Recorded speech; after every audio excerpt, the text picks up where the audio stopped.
Well, good day, and welcome to Lesson 20 in our study of the book of Daniel. This is starting chapter 11, and really chapter 11 and 12 really consists of one entire vision, the vision that Daniel had. The presentation of this vision was given in chapter 10. So today we're going to start into the vision itself, into the prophecies that were given to Daniel through this vision. And although this really should be done probably as one in one lesson, I'm going to break it up because there's quite a bit here. And in order to really appreciate the prophecies, it's important to understand the history that followed from these prophecies. So we're going to do the first 4 verses of chapter 11. And it starts off with, "Also in the first year of Darius the Mede, even I stood up to confirm and strengthen him." Now Darius the Mede was the king of the Medes, the ruler of the Medes, who ruled along with Cyrus, who was the king of the Persians.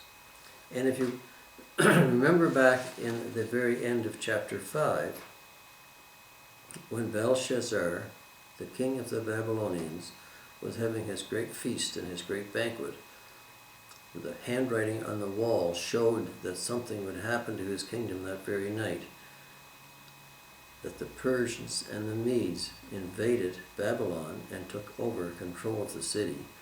And it says then, that very night, Belshazzar, king of the Chaldeans, was slain, and Darius the Mede received the kingdom. So this is the Darius the Mede that Daniel is talking about. In the first year of Darius the Mede, I stood up to confirm and strengthen him. And now I will tell you the truth. So now he's going to start revealing the prophecy that the angel had given to him in this vision.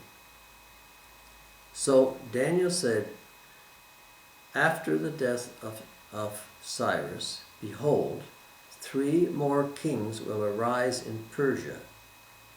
3 more kings will arise in Persia. Now, after Cyrus died, there were 3 kings that came. They were called Cambyses and Pseudo-Smyrtus and Darius the Great. So there were 3 kings that came in the Persian government after the death of Cyrus, after the Cyrus was gone. And he says, "The 3 more kings will arise in Persia, and the 4th shall be far greater than them all. By his strength, through his riches, he shall stir up all against the realms of Greece." Now, after these 3 kings that I just mentioned had gone, the 4th king came, and his name was Xerxes. He was also known as Ahasuerus.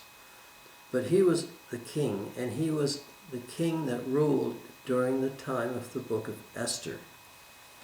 And back in Esther, it said very clearly that there was a huge amount of wealth, a huge amount of partying, a huge amount of time that was going on.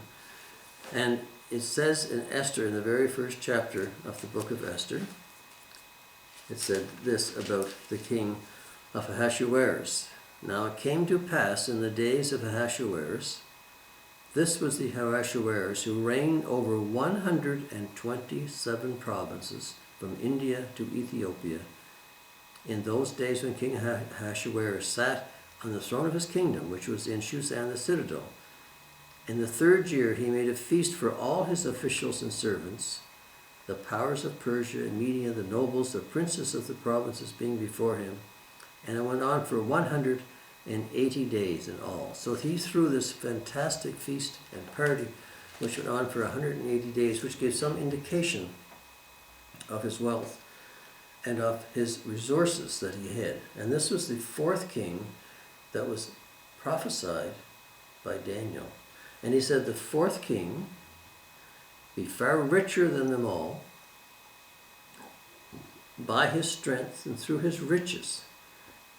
Ye shall stir up it all against the realm of Greece."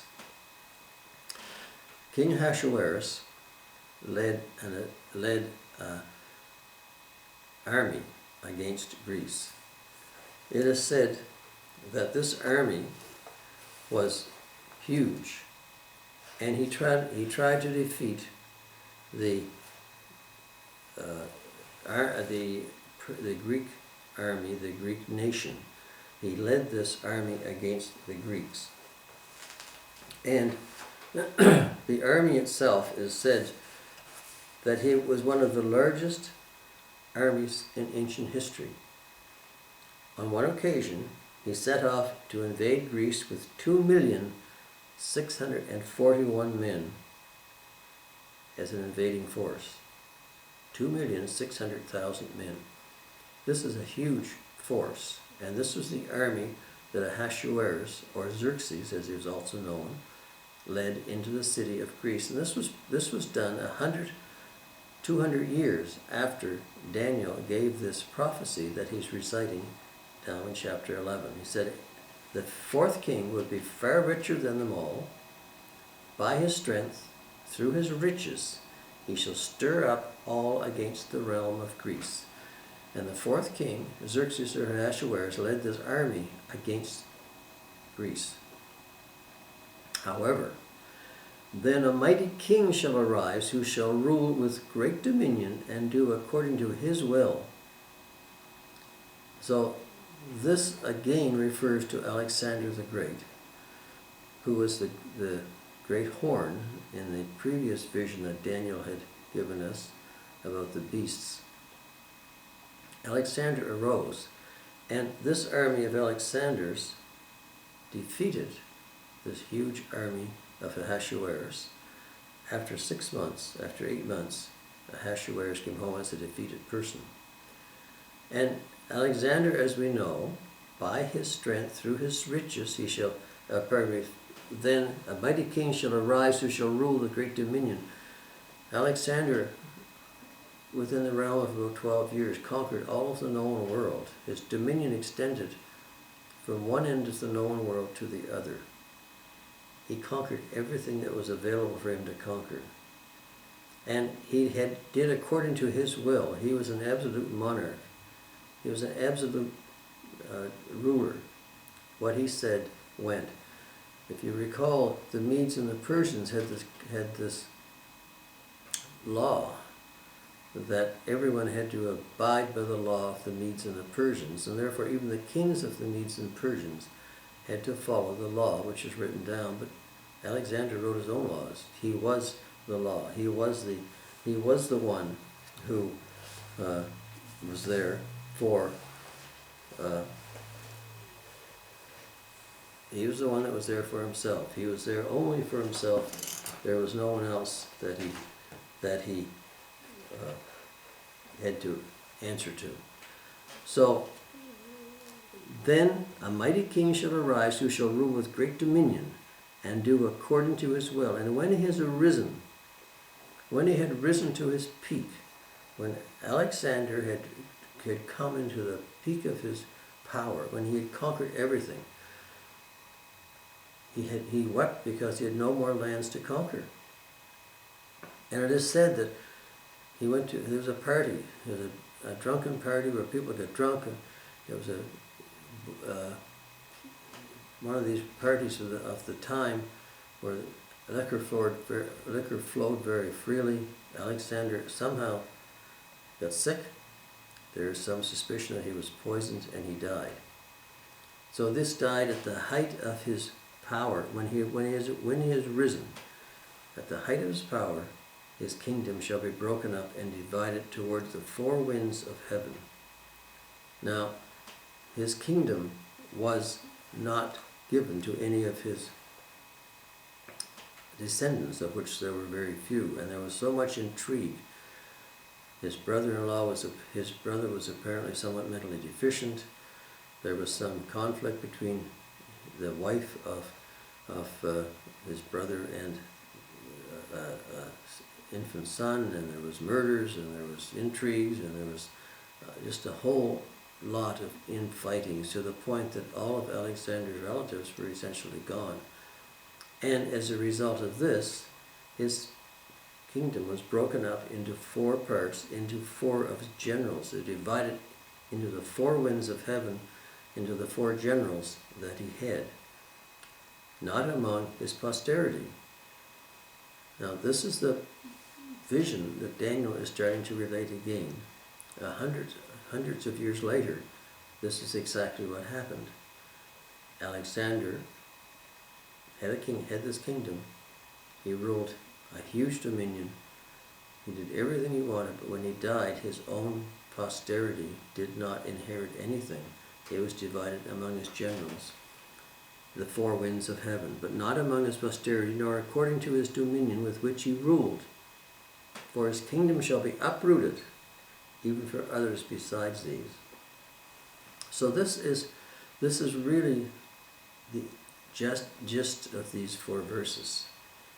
The vision Daniel is relating relates to the fact that the Persian kingdom will have 3 kings after Cyrus, and a 4th king will come who is extremely powerful, extremely rich, who we know now as Xerxes or Ahasuerus, who will lead and did lead a foray against Greece with a huge army, but was defeated by this Alexander, who became the king of Greece and who in turn conquered everything.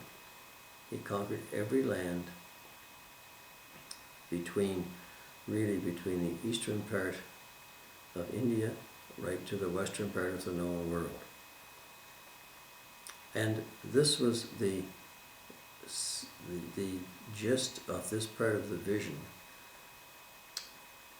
But as he died, as Alexander died, his kingdom was split among his 4 generals, none of which came near to what Alexander himself had done. Now, this is only the first little part of this vision, but just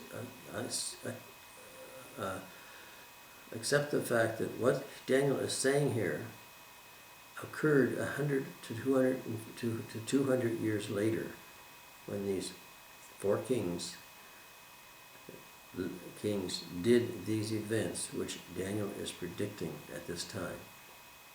So I'm going to get into more of it next week, and we'll go on to more of the vision. And it's difficult to understand this if you come in the middle of it, so it's important to understand right from the very first how this is going to carry on. So join me next week as we get into further in the rest of this chapter, further on in chapter 11, and we'll get further into the vision which Daniel is receiving, and which the prophecy which he is relating from that vision. So that's enough for this time. I hope this was informative to you. Thanks for watching, and join me next week as we continue on in chapter 11 of Daniel. Bye for now.